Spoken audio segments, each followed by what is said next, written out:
Welcome to Power Hour Adventures, where we breed billionaires. Thanks for joining us on the podcast today. We got our special guest today, Brian Parker. Thank you for joining us. Yeah, thanks for having me, Steven. It's good to see you outside of our normal interactions. Yeah. So today we want to talk a little bit about your background in sports and overcoming adversity and everything like that. So if you wouldn't mind just letting us know a little bit about your background, where you grew up, and your sporting history. Sure, yeah, I grew up in Rochester, New York, and I went to the University of Albany in New York. Didn't leave New York till after Albany. Played football from 9 years old until 27 years old, 27, 28. After Albany, I was undrafted, ended up going to San Diego, playing for the Chargers for a little bit. Went from San Diego to Kansas City, had a big injury period, went to the Jets, came here to Denver, the Broncos, and then finished off with the Saints real temporarily. So I had a 5-year career in the NFL. After that, I started law school, which I just finished up in May. Currently studying for the bar exam right now. But yeah, a lot of my experiences along the way, especially in the NFL, kind of led me to decide to go to law school.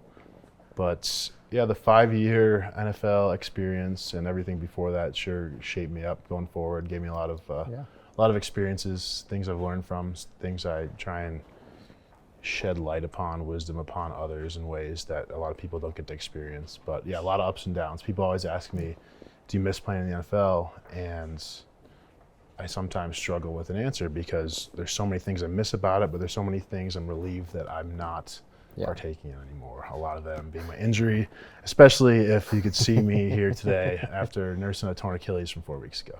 Yeah. No, and it's definitely the ups and downs. And a lot of people don't talk about the downside of things. They just talk about the upside of things. With you being an undrafted free agent, kind of tell us how that process works for athletes out there that are trying to make it to the next level, and what your advice would be for athletes that wanted to make it through and they aren't not drafted. Yeah, so I think a lot of people who don't know football too well think you're either drafted or you're not drafted. Mm-hmm. But about a third of the players in the NFL who make it and sustain a minimum career and beyond is made up of undrafted players.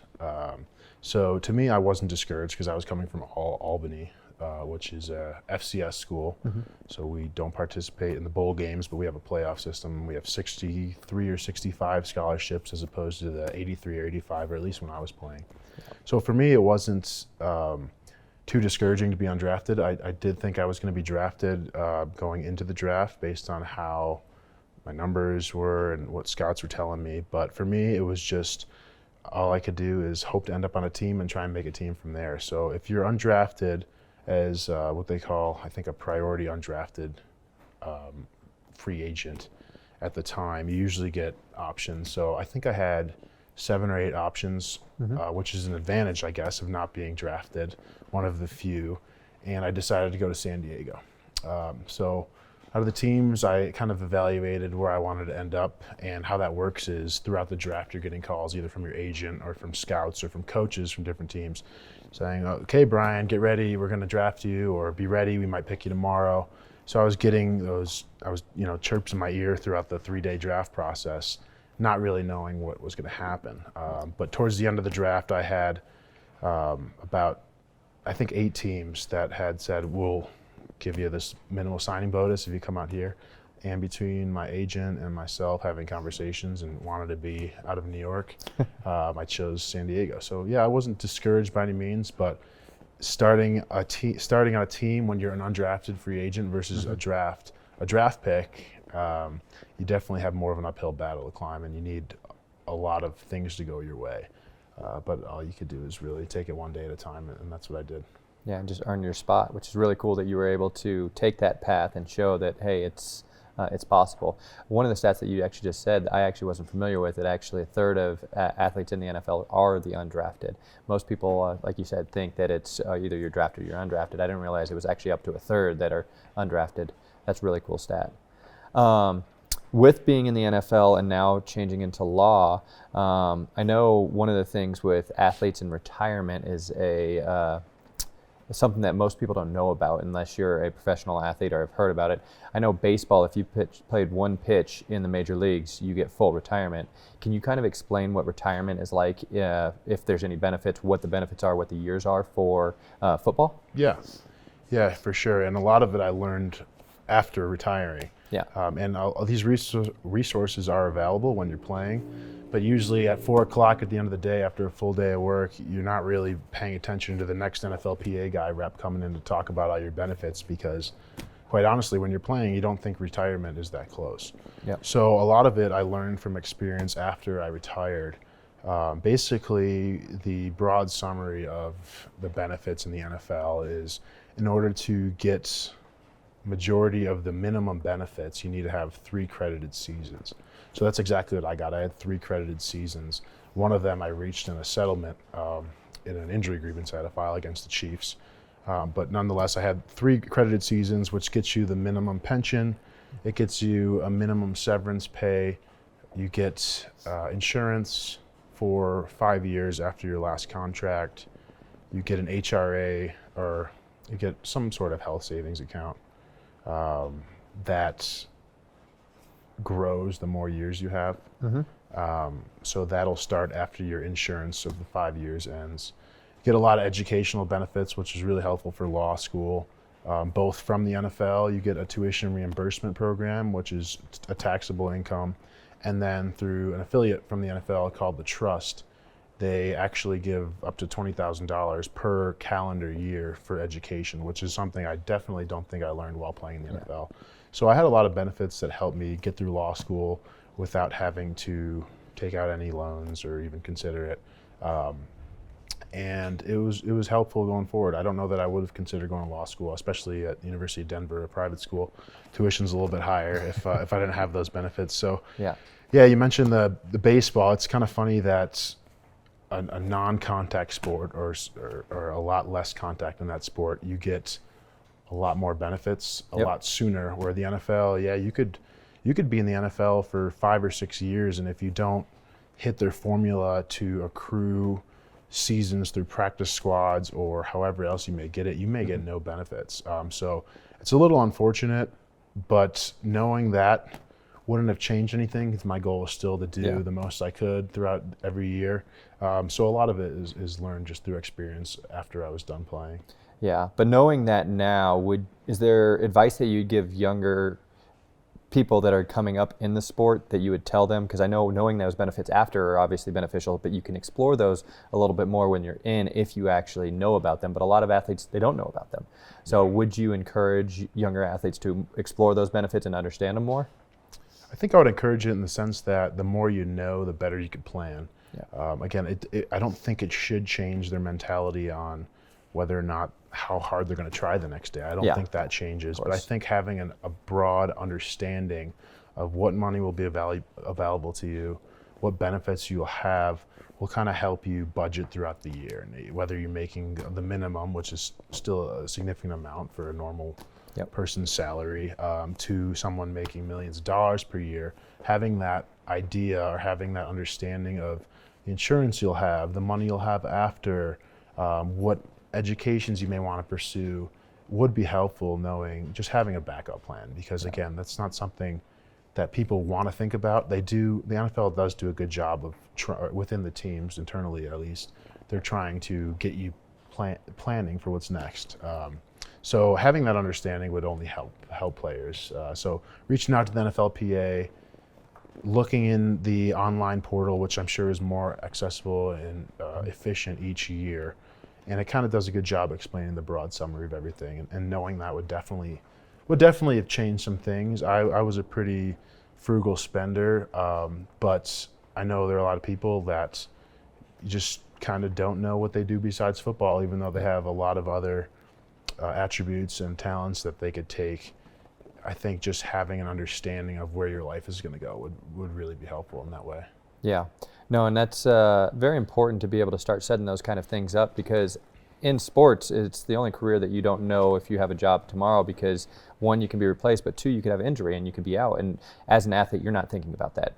You're just focused on staying on, what do I need to do? How am I making the team? So, but being able to take a step back and have people like yourself and other athletes who have been there be able to help guide you and say, hey, look at these resources, understand them, and make sure you utilize them for success. And that's one of the things that I'm trying to pass on to younger athletes when I talk to them, is make sure that they know the resources, and then when they're in the sports, to make sure they're networking and developing those communication skills that will help them outside of sport, even if they don't realize it yet.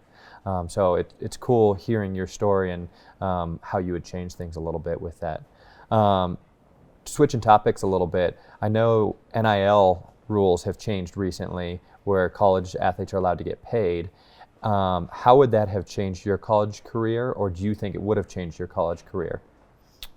Yeah, I don't know how much it would have changed my college career. My focus was really winning, and then doing the most I could to get noticed by scouts. I tried, for no reason other than it wasn't the type of player or person I was. I didn't really try and go out for the attention, but just thinking maybe from other perspectives of college players that I played with, or just hearing other people's stories in the NFL about while they were in college, I think that could really kind of shape your mind in a more entrepreneurial way, or like I said earlier, have a broader understanding of maybe some other goals outside of only athletics. Because although it's certainly related to athletics, having that business mindset where you're thinking about, well, maybe I'm not as interested in getting these names, image, and likeness deals because it's not my MO as a football player, but then understanding that really might make you or really might open up some doors, really might, whether it's in your own mind about thinking how you're going to do things next after football, or just approaching new people that you wouldn't have met otherwise. So I think it opens a lot of opportunities for people, even if they may not think it might do that. Yeah, and I'm excited about the change, and we've already seen some drastic change in what's going on with athletes with the new NIL rules, and I think there's some positives and negatives with everything that is coming out with it, so it's really interesting to see. And I want to make sure that athletes know to try to make sure you maximize yourself while you're in the sport, while you have the time, because your careers can be limited, even though when you're in the sport you believe you're going to be playing forever. So it's cool seeing that as well. One question I had for you was, all athletes go through adversity. We all have setbacks. You do it in life and business and love life, whatever it is. What is a situation where you've gone through some adversity, and how did you overcome it? Yeah, I guess I'll stick to sports here. You mentioned some other areas we could go down, but I'll stick to sports. I'd say the biggest one was year 2, playing with the Chiefs in Kansas City, of course. I had a really successful rookie season. Was pretty much the number 2 tight end at that point, really in a blocking role behind obviously Travis Kelce, who's future Hall of Famer. And I was really content with my role and happy to learn from him, and things were going really well. Going into the second season, in 2016, I was kind of expecting to be on the team again. Didn't really know exactly the role, but usually the younger guys, they want on the team, they're cheaper, they have a lot more potential, they can mold better, and things were going well. The last preseason game that year, I went shoulder to shoulder with a guy against the Green Bay Packers, and most people know what a stinger is, but what I had thought happened and what I was diagnosed with was a stinger at the time after I went shoulder to shoulder with someone. Except after a few minutes of being on the sideline, I kind of had red flags go up in my head, because the stingers normally come back within a few minutes, and this didn't come back. So what that means was, and what I found out over the course of the next year, was that my arm was essentially paralyzed at the time, and speaking to doctors, they didn't really have anything other than, well, best case scenario is your nerve grows back at 1 centimeter a day. So what had happened was the Chiefs had persuaded me, for lack of a better term, to sign an injury waiver saying, I'm healthy. The Chiefs have no liability to me because their expertise and their doctors were telling me my shoulder will be fine in a couple days. You don't want to sign an injury settlement with us because you're not going to be able to sign with another team for whatever was allowed at the time for whatever reason.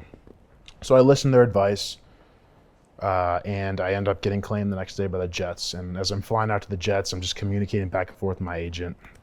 There's no way I'm passing this physical. I can't raise my arm. It's not working. And what happens was my axillary nerve was crushed And the axillary nerve controls and supplies everything that's going on in your deltoid. And your deltoid's about 2/3 of your arm strength. So without your deltoid, you can't move your arm. Yeah. You have no strength.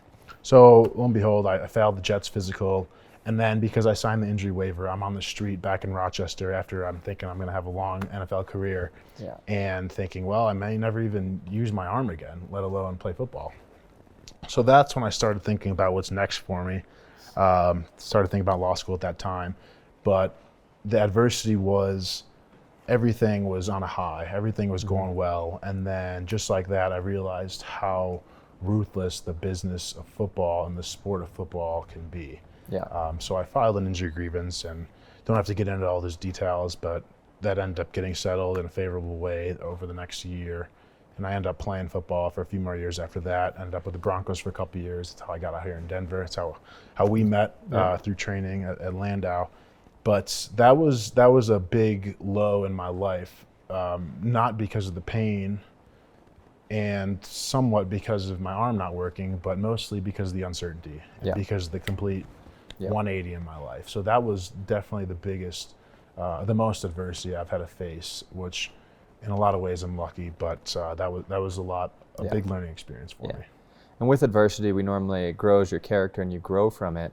And what are some things that you either did or that you would prefer to do now to mentally prepare for adversity that you have overcome or that is coming in the future? What are some things that you do yourself to overcome and prepare mentally for? Yeah, a lot of it is really taking matters into your own hands. Not that you shouldn't rely on other people, especially when they have the expertise that you need. But for me, it was going out of my way to find all the extra care I could get, doing all the research on my own. How am I going to heal my arm? What can I do? What am I going to do next? This is when it's really hitting me. Football might be done. I need to come up with a plan. Yeah. And when you have all those moving pieces in your life, it's hard to focus on one thing at a time because you want to get from A to B to C really quickly, and you want results quickly. But a lot of times, no matter what it is, whether it's recovering from an injury or a goal in a business or any other sport, you have 1,000 things you want to get done, but you can't get 1,000 things done at a time. You can't get more than one thing done at a time in most cases. So I think the best advice that I've given and that I would give here today would be when you have these points of adversity, to really look inside to see what you can do for yourself, and to trust yourself and to take matters into your own hand, but be patient too, because you're not going to achieve these goals overnight. And for me at the time, the goal was getting better and coming up with a solid backup plan for what I'd do when I was done. So that was the first time I started studying for the LSAT, which is required for law school.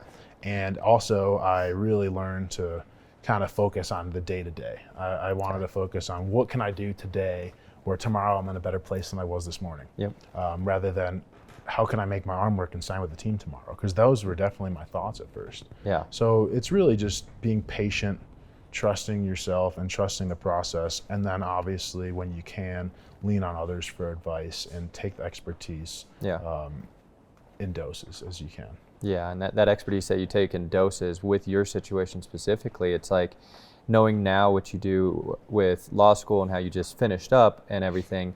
Would you have signed that document before going out and seeing external counsel? Or is that something that you'd recommend athletes, if they're in a situation like that in the future, to make sure that they get a non-biased third party to come in and evaluate before you sign something like that? Yeah, I think in my situation, hindsight 2020, obviously, it worked out well because I was injured for the whole year, and it was a nerve injury, which takes a while, the whole season. So I was able to get mostly everything that I was asking for because I settled for that. So it worked out well for me financially. But in other situations where it may make more sense to not rely on, well, I'm going to be injured all year. Again, goes back to trusting yourself and relying on those who you could trust. And in that situation, my agent was awesome. My agent is awesome, Kevin Gold. He does well, but he didn't know where this was going to go. And he kind of pushing me to maybe take the settlement and see where that goes.